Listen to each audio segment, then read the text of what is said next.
ધોરણ 12 મેથ્સમાં chapter number 5 સાતત્ય અને વિકલનીયતા. આ ચેપ્ટરનો પહેલો ટોપિક સાતત્ય મસ્ત રીતે પૂરો થઈ ગયો છે. અને સાતત્ય ટોપિકના આઈએમપી દાખલા આપણે લાસ્ટ લેક્ચરમાં કરેલા હતા. કયા દાખલા ખબર ને? કેની કિંમત શોધવાના દાખલા. અને એક એલ હોસ્પિટલનો નિયમ પણ આપણે જોયો હતો કે જે દાખલામાં 0/0 સ્વરૂપ આવી જાય તો તે દાખલામાં લિમિટનું મૂલ્ય શોધવા માટે એલ હોસ્પિટલનો નિયમ શોર્ટકટમાં આખો દાખલો પતાવી આપે છે. એમસીક્યુ માટે જ આ નિયમ છે, 2 માર્ક 3 માર્કના દાખલા માટે નથી. ચાલો હવે આજે આપણે વિકલનીયતા ટોપિક ચાલુ કરીશું, વિકલનને સમજીશું. બરાબર છે? અને આ વિકલન ટોપિક એકચ્યુઅલી તમે 11મા ધોરણથી ભણો છો. 11મામાં પણ આપણે વિકલનનો અભ્યાસ કર્યો છે, વિકલનના સૂત્ર જોયા છે, વિકલનની ઘણી પ્રેક્ટિસ કરી છે. ચાલો હવે આપણે 12મામાં લગભગ વિકલનના 5 ટોપિક બીજા જોવાના છે. આ 5 ટોપિકમાં જે વિકલનની પ્રક્રિયા છે તે બધી એક જેવી જ છે. બસ દાખલાના પ્રકાર આવશે જુદા જુદા, કે ભાઈ આવી રકમ હોય તો કેવી રીતના વિકલન કરવાનું, તેવી રકમ હોય તો કેવી રીતના, ફલાની હોય તો કેવી રીતના, ઢીકની હોય તો કેવી રીતના. સમજી ગયા? એના રકમના જુદા જુદા શું આવશે? પ્રકાર. ચાલો તો શરૂઆત કરીએ છીએ. સૌથી પહેલા વિકલનીયતા એને સમજીએ કે ભાઈ વિકલનનો મતલબ શું છે. આ જે બી બધી વસ્તુ લખેલું છે તે બધું 11માનું જ લખેલું છે. કે ભાઈ તમે 11મામાં કંઈક આવું એક સૂત્ર જોયું હતું કે કોઈ વિધેય એફનું બિંદુ સી આગળનું વિકલિત શોધવાનું સૂત્ર limit h tends to 0 F of C plus H minus F of C છેદમાં એચ. યાદ આવે છે તમને આવું કોઈ સૂત્ર? આ સૂત્ર તમને વિધેયનું બિંદુ સી આગળનું વિકલિત આપે છે. કયા બિંદુ આગળનું? બિંદુ સી આગળનું. હવે તમને વિધેયનું આખા પ્રદેશ પરનું વિકલિત જોઈતું હોય, આખા પ્રદેશ પરનું, તો આખા પ્રદેશનો મતલબ તમારે ત્યાં સી ની લખવાનો, શું લખી દેવાનો? એક્સ લખી દેવાનો. સૂત્ર બેઠું આ limit h tends to 0 F of x plus H minus F of x છેદમાં એચ. હર્યું સૂત્ર દેખાય છે તમને? આ સૂત્રને કઈ રીત કહેતા ખબર છે તમે 11મામાં?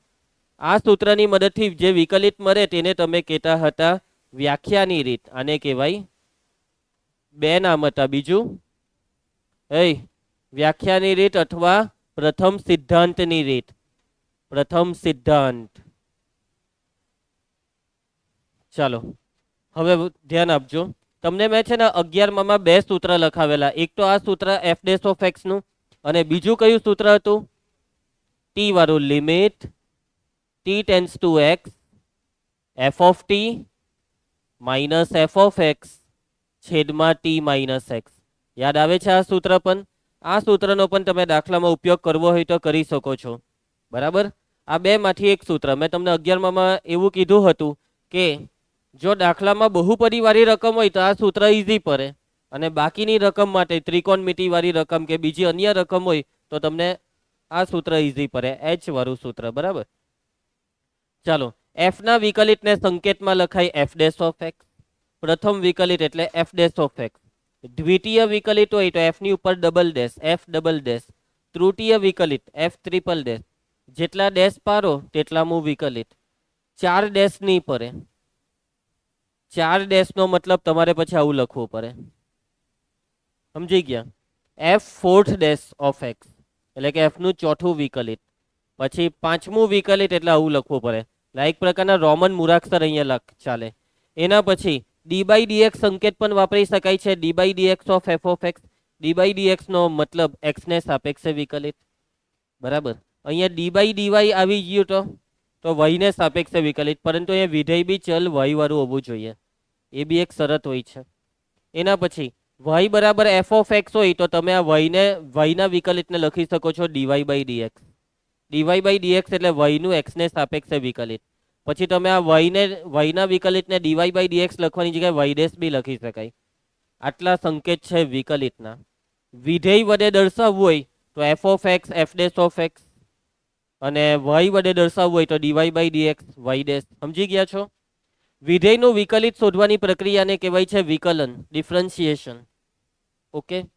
વિકલિત શોધવાની પ્રક્રિયા એટલે વિકલન. વિકલિતને કહેવાય ડેરિવેટિવ અને વિકલનને કહેવાય ડિફરન્શિએશન. ચાલો એના પછી હવે એક બહુ અગત્યની વસ્તુ કે જે એકચ્યુઅલી 11મામાં હોવી જોઈતી હતી પણ નહીં હતી. ઘણી વખત કેટલાક વિધેય એવા હોય કે જેના વિકલિતની વાત કરીએ આપણે ત્યારે તે વિકલિત શોધવા માટે તમારે જે લક્ષ્ય શોધવાનું હોય તે લક્ષ્ય શોધવા માટે ડાબું અને જમણું કરવું પડે. વિકલિત વાળા દાખલા જે 11માં હતા તેમાં વિકલિત વાળા દાખલામાં ડાબું જમણું નહીં આવતું હતું, પરંતુ અહીંયા 12મા ધોરણની અંદર 2 દાખલા એવા આવવાના છે કે જેમાં તમારે વિકલિતના દાખલામાં બી ડાબું જમણું કરવું પડે. તો ડાબી તરફનું વિકલિત જે હોય ને, ડાબી તરફનું વિકલિત, તેના માટેનું આ બેઠું સૂત્ર એ જ છે. બસ અહીંયા લેફ્ટ લખવાનું, 0 left. Limit h tense two 0 left f of c plus h minus f of c છેદમાં h. અને કહેવાય વિધેય f નું બિંદુ c ની ડાબી તરફનું વિકલિત, અને જમણી તરફનું વિકલિતમાં પેલું જ સૂત્ર બેઠું, બસ અહીંયા શું આવી જશે? પ્લસની નિશાની. આને કહેવાય ડાબું વિકલિત, આને કહેવાય જમણું વિકલિત. ડાબા વિકલિતને સંકેતમાં આવી રીતના લખાય, બિંદુ c આગળનું ડાબું વિકલિત એટલે f dash of c left, બિંદુ c આગળનું જમણું વિકલિત એટલે f dash of c right. સમજી ગયા છો? આ સંકેત છે, ડાબું વિકલિત, જમણું વિકલિત. ડાબું અને જમણું વિકલિત બંને વિકલિત જો સમાન હોય તો જ વિકલિતનું અસ્તિત્વ છે, બાકી વિકલિતનું અસ્તિત્વ નથી. સમજ પડી ગઈ બધાને? એના પછી છેલ્લું, જો વિધેય f એ close interval a to b પરના તમામ બિંદુએ વિકલનીય હોય તો તે close interval a to b પર વિકલનીય છે તેમ કહેવાય. આખા પ્રદેશના દરેક બિંદુએ વિકલનીય હોય તો એને તમારે એક શોર્ટમાં બોલી દેવાનું વિકલનીય. વિધેય f વિકલનીય છે તો એનો મતલબ એવો સમજીશું કે પ્રદેશના દરેક બિંદુએ વિકલનીય. ક્લિયર? પ્રદેશના કોઈ એક બિંદુ બી એવું મળ્યું ને આવ્યા કે જે બિંદુએ વિકલનીય નથી, તો એનો મતલબ વિધેય f વિકલનીય નથી. ક્લિયર છે? ચાલો ભાઈ, પ્રમેય નંબર 3 ધ્યાન આપજો. જો વિધેય f એ બિંદુ c આગળ વિકલનીય હોય તો તે બિંદુ c આગળ સતત પણ છે. વિકલનીય છે તો સતત છે. પૈતું સમજી ગયા? તમને એમ કહે કે ચાલો કોઈ વિધેય તમને આપી દીધું, આ વિધેય સતત છે કે નથી તે ચકાસો, તો તમને ખબર પડી ગઈ કે આ વિધેય તો વિકલનીય છે, તો પછી તાજ વાત પતી ગઈ, એ સતત બી છે. ઉપપ્રમેય 1, પ્રત્યેક વિકલનીય વિધેય સતત છે. આ પ્રમેય 3 અને ઉપપ્રમેય 1માં શું ફરક શું છે ખબર? પ્રમેય 3માં બિંદુની વાત છે, જ્યારે આમાં આખા પ્રદેશની વાત છે. એટલે પ્રમેય પરથી બન્યો ઉપપ્રમેય. જો કોઈ બિંદુ આગળ વિકલનીય તો તે બિંદુ આગળ સતત, જ્યારે આ શું કહે તમને? વિકલનીય વિધેય સતત. વિકલનીય વિધેયનો મતલબ આખા પ્રદેશ પર વિકલનીય. ઓકે? ઉપરના વિધાનનું પ્રતીપ સત્ય નથી. પ્રતીપ એટલે ઊંધું. એટલે આનું ઊંધું તમે કરો કે જો વિધેય સતત હોય તો વિકલનીય થાય? જરૂરી નથી. સતત વિધેય વિકલનીય ન પણ થાય. જો વિધેય વિકલનીય છે, ગેરંટી સતત. ફોર એક્ઝામ્પલ, કોઈ બહુપદી છે f ઓફ x બરાબર 3x નો વર્ગ વત્તા 7x ઓછા 3, તો આ બહુપદી શું વિકલનીય વિધેય છે? હા. તમે બહુપદીનું દરેક બિંદુએ વિકલન કરી શકો છો, તો એનો મતલબ આ સતત બી છે. અને તમને ખબર જ છે કે બહુપદી સતત છે. પરંતુ જો કોઈ સતત વિધેય હું લખી દેમ તો તે વિકલનીય થશે. For example sin x. sin x સતત છે? હા. પણ શું sin x વિકલનીય છે? હા. sin x સતત પણ છે અને વિકલનીય પણ છે. પણ શું એવું કોઈ વિધેય છે તમારી પાસે કે જે સતત હોય પણ વિકલનીય નહીં હોય? તો એ વિધેય હું તમને કેમ છું, તમે જે પેલા પ્રખ્યાત વિધેયોને ઓળખો છો ને, તે છે માનાંક. માનાંક એ સતત છે પરંતુ વિકલનીય નથી. ઓકે? એનું અહીંયા ઉદાહરણ છે f ઓફ x બરાબર માનાંક x. માનાંક x જો વિકલનીય નથી તો કયા બિંદુ આગળ ખબર? માનાંક x બરાબર લખાય પ્લસ x જો x greater or equal two 0, minus x જો x લેસ ધેન 0. વિધેય કયા બિંદુએ તૂટે છે? એનો મતલબ કે 0 આગળ કદાચ વિકલનીય નહીં હશે. 0 આગળ શું સતત છે? હા. માનાંક વિધેય સતત છે એવું તમે ભણી ગયા છો, એ યાદ રાખવાનું છે. પરંતુ આ માનાંક વિધેય 0 આગળ વિકલનીય નથી. કેવી રીતના? તો ચાલો આપણે 0 આગળનું વિકલિત શોધીએ. અને 0 આગળનું કયું વિકલિત? ડાબું ને જમણું. કેમ ડાબું જમણું અલગ અલગ? કેમ કે 0 આગળ વિધેય તૂટે છે. એટલે વિધેય તૂટે એટલે વિકલિત બી તમારે ટુકડામાં કરવું પડે. તો આપણે પહેલા બિંદુ 0 આગળનું ડાબું વિકલિત શોધીએ. કયું વિકલિત? ડાબું. સૂત્ર limit h tense two 0 left f of c plus h. c એટલે 0, f ઓફ 0 પ્લસ h એટલે f of h minus f of c. c એટલે 0 છેદમાં h. આ સમજ પડી? Limit h tense two 0 left f of h કેટલા? f of h ચલો F of H, H એ 0 કરતા નાનો હોય તો એફ ઓફ એચ કેટલા? Minus H. એફ ઓફ 0, અહીંયા 0 મૂકીએ તો 0 નું માનાંક કેટલું થાય? 0 છેદમાં એચ. એચ એચ ઉડી જાય, જવાબ આવ્યો -1. એટલે કે વિધેય એફ નું 0 ની ડાબી તરફનું વિકલિત -1 છે. હવે આ જ વિધેય એફ નું 0 ની જમણી તરફનું વિકલિત શોધીએ. F dash of 0 right, limit H tense two 0 right, F of, આ જ સૂત્ર F of H minus F of 0 છેદમાં એચ. આ વખતે એફ ઓફ એચ ની કિંમત, એચ એ 0 ની જમણી તરફ છે એટલે 0 કરતા મોટો છે. જો એચ 0 કરતા મોટો હોય તો એફ ઓફ એચ બરાબર એચ. એફ ઓફ 0 એટલે 0 નું માનાંક 0 છેદમાં એચ બેઠો, એચ એચ કેન્સલ એટલે 1. ડાબી તરફનું વિકલિત -1 આવ્યું, જમણી તરફનું વિકલિત +1 આવ્યું. ડાબુ અને જમણું વિકલિત સમાન નથી, માટે એફ એ એક્સ બરાબર 0 આગળ વિકલનીય નથી. એટલે જો એક એવું સતત વિધેય કે જે વિકલનીય નથી. પરંતુ તમે કોઈ બી વિકલનીય વિધેય બોલો, ગેરંટી છે તે વિધેય સતત છે. સતત વિધેયનો આલેખ કેવો હોય છે? તરંગ, કશે પણ તૂટે નહીં. જ્યાં અસતત હોય ત્યાં જ તૂટે. તો વિકલનીય વિધેયનો આલેખ કેવો હોય ખબર? વિકલનીય વિધેય જે બિંદુ આગળ વિકલનીય નહીં હોય ને તે બિંદુ આગળ આલેખ તૂટે.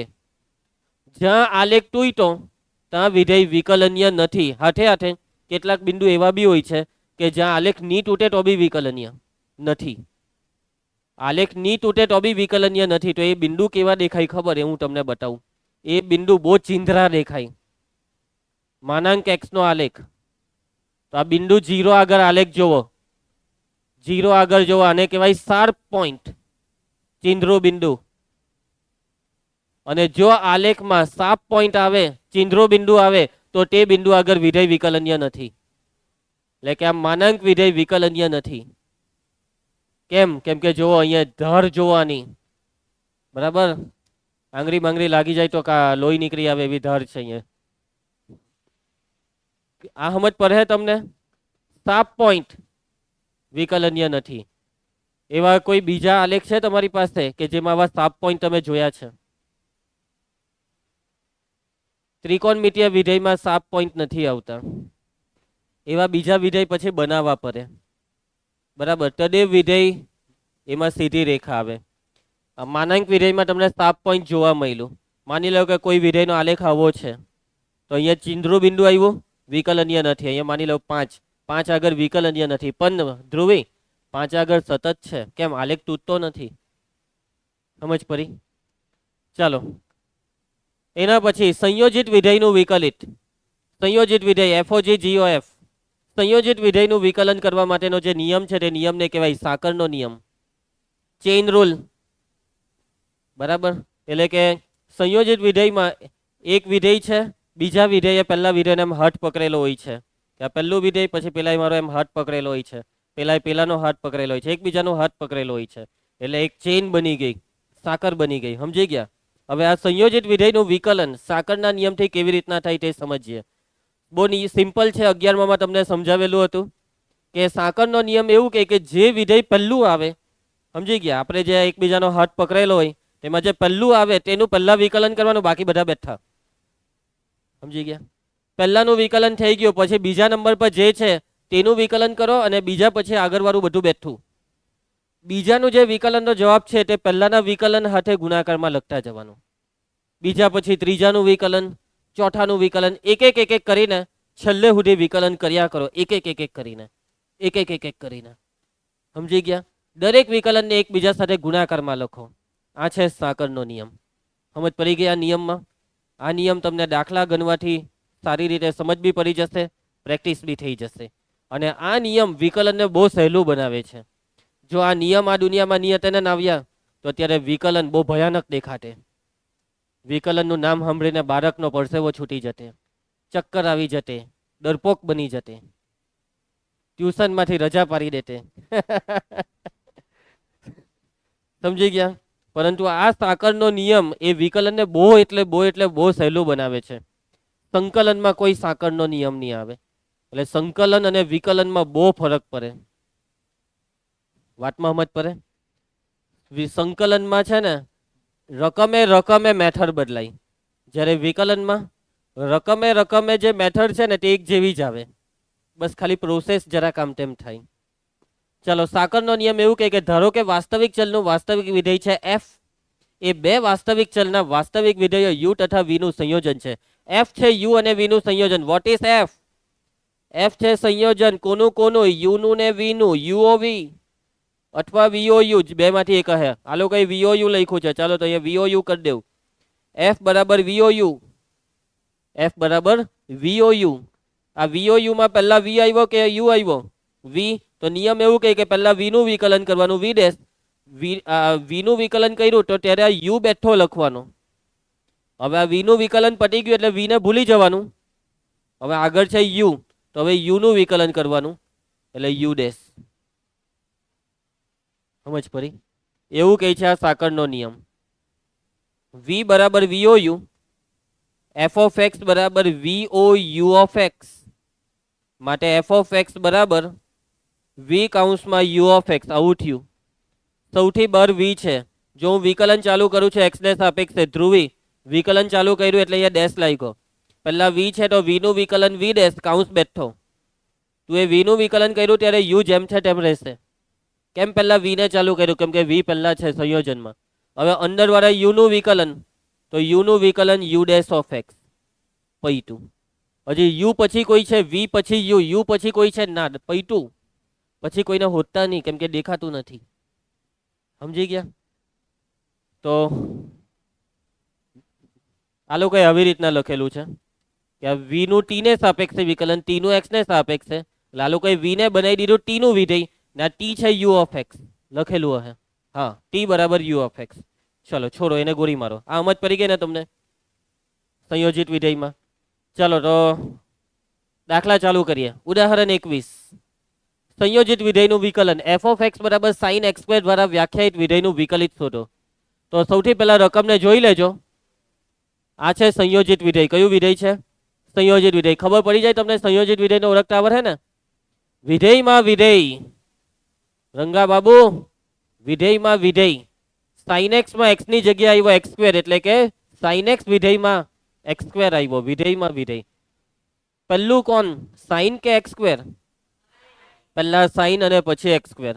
તો સાકરનો નિયમ એવું કહે કે તમે આ એફ નું વિકલન કરશો એફ ડેશ ઓફ એક્સ, તો પહેલા તમારે સાઇન નું વિકલન કરવાનું. શું થાય સાઇન નું વિકલન? કોસ. ને એક્સ સ્ક્વેર બેઠો રવા દેજો.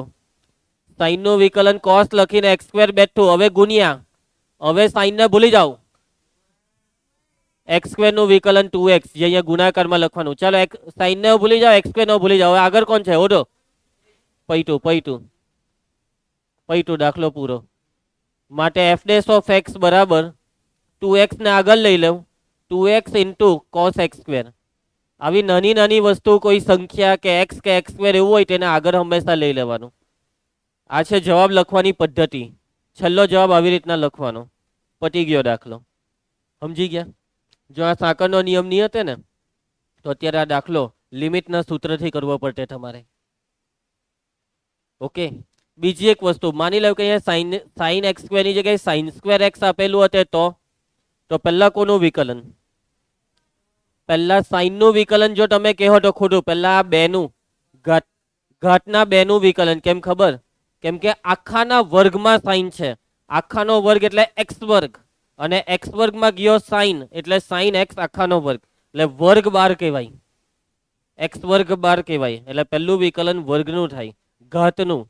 આખાની ઘાત આવે ને, યાદ રાખજો રંગા બાબુ, આખાની ઘાત આવે તો પહેલા આખાની ઘાતનું વિકલન. અહીંયા જો આ સાઇન એક્સ સ્ક્વેરમાં જે સ્ક્વેર છે તે શું આખાનો સ્ક્વેર છે? ના, ખાલી એક્સ નો સ્ક્વેર. પણ જ્યારે અહીંયા આ જે સ્ક્વેર છે તે સાઇન એક્સ નો સ્ક્વેર છે. તો જો તમે આનું વિકલન કરો તો પહેલા બે આગળ સાઇન એક્સ બેઠું, ઘાતનું વિકલન થાય છે, ઘાતનો નિયમ. બે આગળ, ઘાતમાંથી એક ઓછું, ને હવે સાઇન એક્સ નું વિકલન કોસ એક્સ. હવે એમ નહીં કહેતા સર આખાનો વર્ગ લખવાનો ને, એમ નહીં કહેતા. આ બે ઘાતનું વિકલન થઈ ગયું એટલે બે ને ભૂલી જવાના, ને સાઇન નું વિકલન કોસ. સમજ પડી ગઈ છે વાતમાં? સિમ્પલ. ચાલો સ્વાધ્યાય 5.2 ના દાખલા ચાલુ કરી દઈએ છીએ આપણે. છોડો. હું પહેલો દાખલો પ્રશ્ન 1 થી 8 x ને સાપેક્ષે વિકલિત શોધવાનું છે. રકમને આપી દેવાનું નામ. બે નામ આપી શકાય મયંક. કાં તો આ રકમને એફ ઓફ એક્સ નામ આપી શકે છે અથવા તો વાય નામ આપી શકે છે. આપણે અહીંયા બધા દાખલાને વાય નામ આપીએ. ધારો કે વાય બરાબર સાઇન એક્સ સ્ક્વેર પ્લસ 5. વિકલન જો રકમ શું વિકલન માટે તૈયાર છે. કેટલીક વખત કોઈ રકમ એવી પણ હોય કે જે વિકલન માટે તૈયાર ન હોય તો પહેલા એને તૈયાર કરો. સમજી ગયા? પછી વિકલન ચાલુ કરો. તો આ રકમ વિકલન માટે તૈયાર છે. ચલો વિકલન સ્ટાર્ટ. વાય નું વિકલન ડીવાય બાય ડીએક્સ. જ્યારે વિકલન સ્ટાર્ટ થાય ત્યારે ડીવાય બાય ડીએક્સ લખવાનું. ચાલો સાંકળનો નિયમ સાઇન નું વિકલન કોસ પછી એક્સ સ્ક્વેર પ્લસ 5 ઇન્ટુ હવે આનું વિકલન એક્સ સ્ક્વેર પ્લસ 5 નું 2x પ્લસ 0. ગોઠવણી જવાબની ગોઠવણી ડીવાય બાય ડીએક્સ બરાબર 2x ને આગળ લઈ લઉં 2x into cos x square plus 5. પટી ગયો દાખલો. કોને નહીં સમજ પડી? ધ્રુવી, જો તું આ રકમને એફ ઓફ એક્સ નામ આપેલું હતું તો તારે અહીંયા વિકલન કરતી વખતે એફ ડેશ ઓફ એક્સ લખવાનું. સમજ પડી ગઈ વાતમાં? ચાલો બીજો દાખલો. ધારો કે y બરાબર ખુશી y બરાબર કોસ ઓફ સાઇન એક્સ. સાંકળના નિયમથી વિકલન ડીવાય બાય ડીએક્સ બરાબર પહેલા છે કોસ. કોસનું વિકલન માઇનસ સાઇન ઓફ આ સાઇન એક્સ ને બેઠો કોસને ભૂલી જાઓ. સાઇન એક્સ નું વિકલન કોસ એક્સ પૈટુ બરાબર. આને એમ જ રહેવા દો તો બી ચાલે હે ને. કોસને આગળ લાવવું હોય તો ઓહ આ સાઇન ઇન્ટુ સાઇન નથી, સાઇન ની અંદર સાઇન છે. Sine of sine X not sine into sine X. પૈટો દાખલો. ચાલો એના પછી ત્રીજો દાખલો. રકમને આપી દેવું નામ વાય. ધારો કે વાય બરાબર સાઇન એ એક્સ પ્લસ બી માટે ડીવાય બાય ડીએક્સ બરાબર કવરીશ સાઇન નું વિકલન cos a x plus b. A x નું વિકલન એ ને બી નું 0 એટલે ખાલી એ રહ્યો તેને પહેલેથી જ આગળ લખી કરો એટલે દાખલો પૂરો. સમજી ગયા? ચાલો એના પછી ચોથું. રકમને નામ આપી દઉં વાય. ધારો કે વાય બરાબર નિહાર sec of 10 of root x dy by dx બરાબર પહેલા છે સેક. સેકનું વિકલન સેક એક્સ ઇન્ટુ 10x એટલે સેક લખીને 10 વર્ગમૂળ એક્સ બેઠું સેક એક્સ ઇન્ટુ 10x ને. એટલે હવે 10 લખીને આ 10 વર્ગમૂળ એક્સ બેઠું. કોને નહીં સમજ પડી? પાકી સમજ પડી ગઈ બધાને? તો સેકનું વિકલન સેક એક્સ ઇન્ટુ 10x માં જ્યાં બી એક્સ છે ત્યાં અમે અહીંયા 10 વર્ગમૂળ એક્સ લખી દીધા. હવે સેકનું વિકલન પૈટું. ધ્રુવી હવે 10 નો વારો. 10 નું વિકલન 10 નું વિકલન થાય સેક સ્ક્વેર એક્સ એટલે સેક સ્ક્વેર ની અંદર આ વર્ગમૂળ એક્સ ઇન્ટુ હવે વર્ગમૂળ એક્સ નું વિકલન 1/2 રૂટ એક્સ. હવે પૈટું. કોને નિયમ જ પડી આમાં? જે સમજ પડી? ચાલો ડીવાય બાય ડીએક્સ બરાબર આ 1/2 રૂટ એક્સ ને ખાલી આગળ લઈ આવો. બાકી બધું બેઠું રવા દેવો તો ચાલે. ચાલો આને બી આગળ લઈ લઈએ. Sec square root x into sec of 10 root x into 10 of 10 root x. સમજ પડી જશે? ચાલો એના પછી નેક્સ્ટ દાખલો. ચાલો ધારો કે y બરાબર sin ax પ્લસ બી છેદમાં cos cx પ્લસ ડી. અહીંયા લાગશે નિયમ. કયો નિયમ? ભાગાકારનો નિયમ. છેદ અચર અંશનું વિકલન માઇનસ અંશ અચર છેદનું વિકલન છેદમાં છેદનો વર્ગ ડીવાય બાય ડીએક્સ બરાબર છેદ અચર એટલે કોસ જેમ છે તેમ બેઠો લખી દો. હવે અહીંયા અંશનું વિકલન લખવાનું છે. સાઇનનું વિકલન કોસ એ એક્સ પ્લસ બી અંદર વાળા એ એક્સ નું વિકલન એ માઇનસ અંશ અચર એટલે સાઇન એ એક્સ પ્લસ બી ઇન્ટુ છેદનું વિકલન કોસનું વિકલન minus sine C x plus D. Nihar C X નું વિકલન સી છેદમાં છેદનો વર્ગ cos C x plus D નો વર્ગ એટલે cos square C x plus D DY by dx બરાબર સાદુરૂપ. આ એ ને આગળ લઈ લો. એમ નહીં કહેતા કે સર કોસ ઇન્ટુ કોસ એટલે કોસ સ્ક્વેર લખી દો. cos cx plus d into cos ax plus b ઓછા ઓછા વત્તા સી ને આગળ લખી દો સાઇન એ એક્સ પ્લસ બી into sine C x plus d. છેદમાં કોઈ સાદુરૂપ શક્ય નથી, છેદને જેમ છે તેમ રવા દો. દાખલો પતી ગયો છે. કોને નિયમ જ પડી આ દાખલામાં? ધ્રુવ, કયા સ્ટેપમાં નિયમ જ પડી? Very good. ચાલો બીજી એક વસ્તુ કે આમાં જો અહીંયા એ અને સી ની હતી ને તો હજી સાદુરૂપ આપવું પડતે. બેઠું સૂત્ર બનતે છે cos alpha cos beta plus sine alpha sign beta, પણ એ સૂત્ર અહીંયા બનતા બનતા રહી ગયું કેમ કે આ એ અને સી વચ્ચે આવી ગયા. સમજી ગયા? ચાલો એના પછી નેક્સ્ટ છઠ્ઠો દાખલો. ચાલો છઠ્ઠો દાખલો ધ્યાન આપજો. કઈ ઝેરોક્સ લાવ્યા? રાખો રાખો. ચાલો આ છઠ્ઠો દાખલો લાગતો નથી ત્યાં આવી રહે, એને આપણે નીચે બોલાવી દઈએ. અલા પેલો બી આવી ગયો હાથે. કઈ નહીં, અહીંયા લખી કરીએ રકમ. ભાઈ અહીંયા ધ્યાન આપજો, કોઈ બાકી નથી રહેવાનું, મને ખબર છે. અહીંયા ધ્યાન આપે. Cos Navya cos X cube into sine square X ની 5 વિકલન કરીએ છે ડીવાય બાય ડીએક્સ બરાબર. ધ્યાન આપજો. જોયું ધ્રુવી તું એ રકમને કેવી રીતના કરશો? આ રકમનું વિકલન ગુણાકારના નિયમથી. અહીંયા બેવની વચ્ચે ગુણાકાર છે ને, એટલે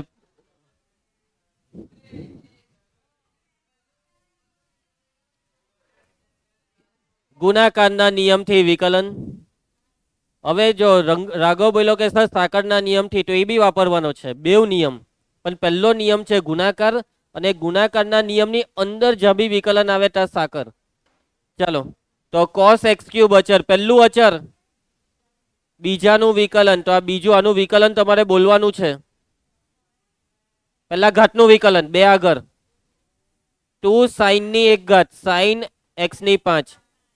હવે આ બે ઘાતનું વિકલન થઈ ગયું. હવે સાઇન નો વારો, સાઇન નું વિકલન કોસ એક્સ ની 5 ઘાત. હવે આટલું પૈતું એક્સ ની 5 ઘાતનું વિકલન 5x ની 4 ઘાત. આ વિકલનમાં પાક્કી સમજ પડી.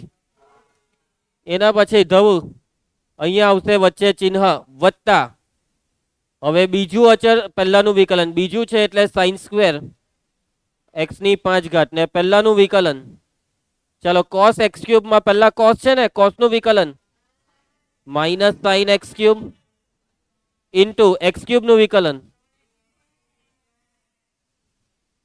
પૈતું ને કે કઈ બાકી? બસ હવે ગોઠવણી બાકી છે. તો 2 50 10 ને આગળ એક્સ ની 4 ઘાત ને આગળ આ કોસ એક્સ ક્યુબ જેમ છે તેમ, એના પછી સાઇન એક્સ ની 5 ને કોસ એક્સ ની 5. સાદુરૂપમાં એક વસ્તુ તમારી ઈચ્છા હોય તો કરી શકાય, ઈચ્છા હોય તો જ, ની ઈચ્છા હોય તો નહીં કરે તો બી ચાલે, માર્ક્સ મળી જાય. નિહાર અહીંયા સૂત્ર લાગે 2 sine theta cos theta sign 2 theta. એના પછી મયંક વત્તા ઓછા ઓછા. હવે અહીંયા આવી જશે 3x સ્ક્વેર આગળ ને બાકીના આ બેવને બેઠા સાઇન સ્ક્વેર એક્સ ની 5 ઇન્ટુ સાઇન એક્સ ક્યુબ. પતી ગયો દાખલો. કયા સ્ટેપમાં ની સમજ પડી? સાતમો દાખલો ધ્યાન આપતા રહેજો. રકમને પહેલા ધારી લેવાનું y બરાબર 2 ઇન્ટુ વર્ગમૂળમાં કોટ એક્સ સ્ક્વેર. માટે ચાલો ડીવાય બાય ડીએક્સ સ્ટાર્ટ કરીએ છીએ. ડીવાય બાય ડીએક્સ બરાબર આ બગડાનું શું કરું? બેઠો જ અચર. હવે જોજો આ જે છે ને તેમાં પહેલા કોણ આવ્યું? વર્ગમૂળનું વિકલનનું સૂત્ર રૂટ એક્સ નું વિકલન 1/2 રૂટ એક્સ 1/2 પછી રૂટ એક્સ માં એક્સ ની જગ્યાએ આ કોટ બેઠું લખવાનું. ધ્રુવ સમજ પડી? રૂટ નું વિકલન પૈતું. હવે અંદર વાળા કોટનું વિકલન કોટેક્સ નું minus cos x square x minus cos x square x square x square નું વિકલન બધા કાઉન્સ પૂરા કરવાના. સાદુરૂપ બોલજો.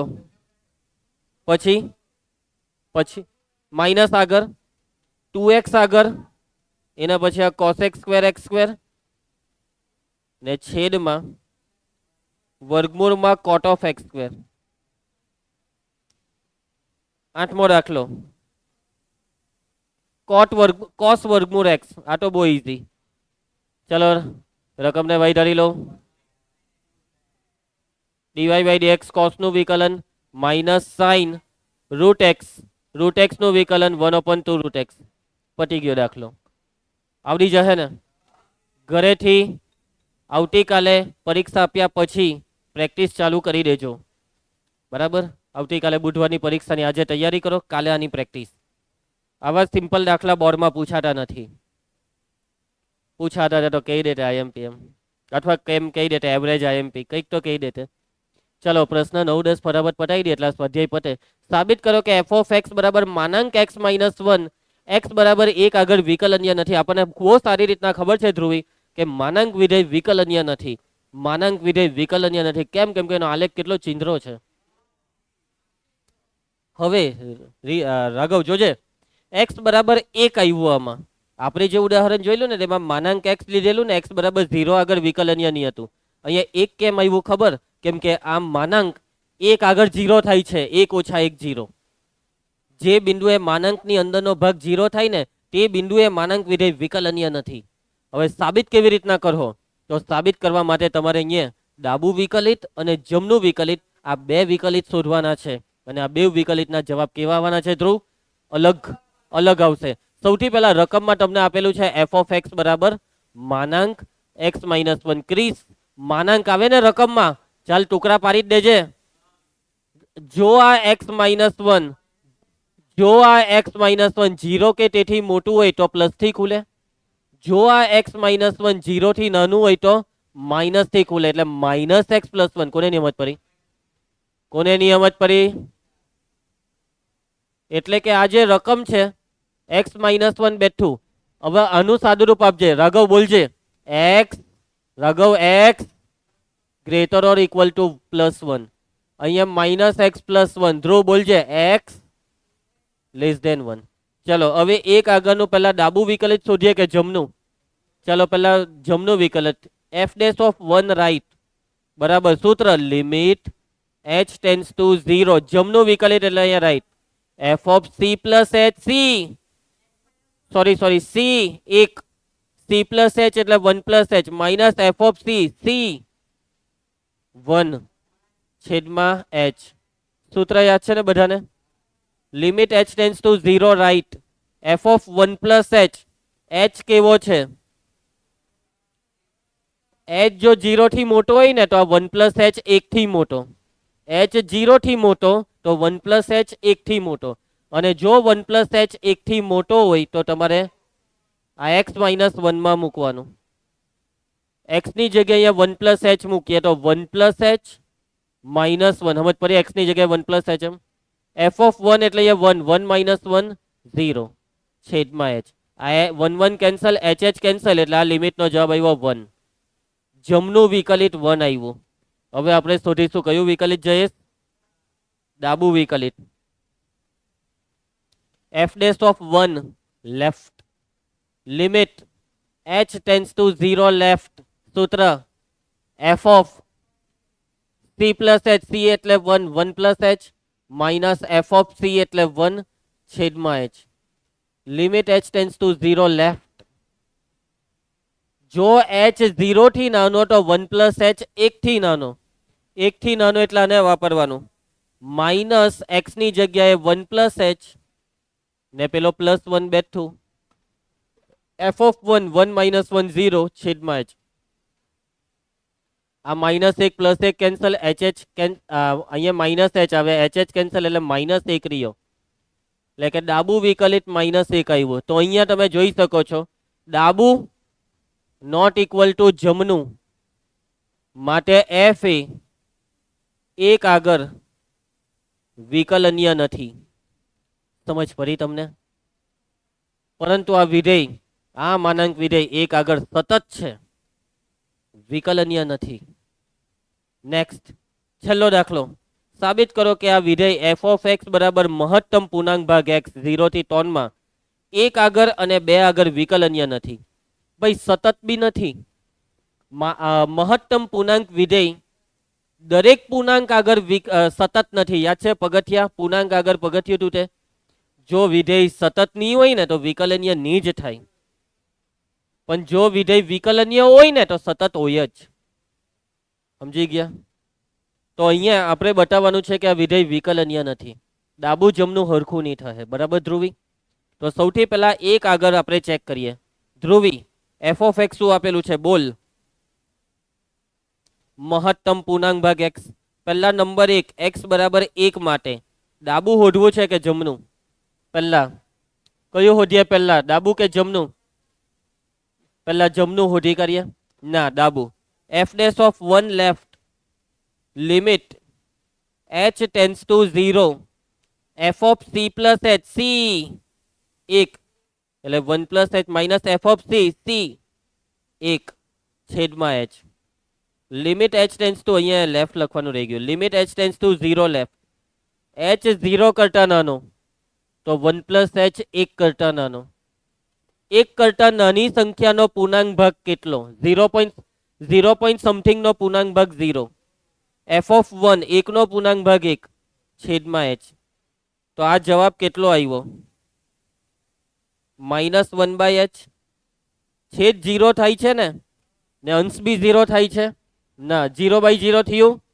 નિહાર એને ધ્યાન આપવા દે. હરખો બાઈ જા વરરીશ. 0/0 થયું. તો હવે આનો જવાબ કેવી રીતના લાવવું? નહીં આવે, અવ્યાખ્યાયિત. ડાબુ લક્ષ અવ્યાખ્યાયિત છે ને, દાખલો પતી ગયો. જમનું લક્ષ હોદતા જ નહીં. ડાબાનું જ અસ્તિત્વ નથી તો જમનાને લાવીને શું કરવાનો? હવે જમનું લક્ષ તમે હોદવા જહો ને તો એનું અસ્તિત્વ જ છે. જમના લક્ષનો જવાબ 1 આવશે, પરંતુ એ જવાબનો કઈ મતલબ નહીં મળે. કેમ? ડાબુ નહીં મળે. એટલે મેં પહેલા ડાબુ હોધાવ્યું, કેમ કે મને પહેલેથી ખબર હતી કે ડાબા લક્ષનું અસ્તિત્વ નથી. બરાબર? માટે હા, પરંતુ માની લો તમને નહીં ખબર હતી તો ભલે તમે પહેલા જમનું હોધી કાઢતે ને પછી ડાબુ હોધ્યા પછી ખબર પડતે એટલે ડાબુ તો હતું જ નહીં, કાં જમનું હોધાઈ ગયું. એ તમારી ભૂલ. માટે એફ એ એક્સ બરાબર 1 આગળ વિકલનીય નથી. ચલો હવે ધ્રુવનું એવું કેવું છે કે સર આ એક્સ બરાબર 2 વાળું હોમવર્કમાં આપી દેવું. ઓકે ચાલ ધ્રુવ, તું જેમ કહે તેમ બસ. પણ જવાબ હું આવે ખબર જ છે વિકલનીય નથી, પણ જમનું પહેલા હોદજો હે ને? નહીં, ડાબુ જોતાય. ડાબુ લક્ષમાં આ જ બેઠી ગણતરી હે, બેઠું આવું જ આવશે. 0 - 1 જ આવશે, બેઠું જ. ઓકે ચાલો, તો આજનો લેક્ચર આટલે રાખીશું. આવતીકાલે બી વિકલનનો નવો ટોપિક ચાલુ થશે. લેસન પરમ દિવસે બતાવવાનું છે. આવતીકાલની પરીક્ષાની તૈયારી કરો, સૂત્ર વાંચતા રહેજો, ઝેરોક્સ લઈને જજો. મળીએ નેક્સ્ટ લેક્ચરમાં.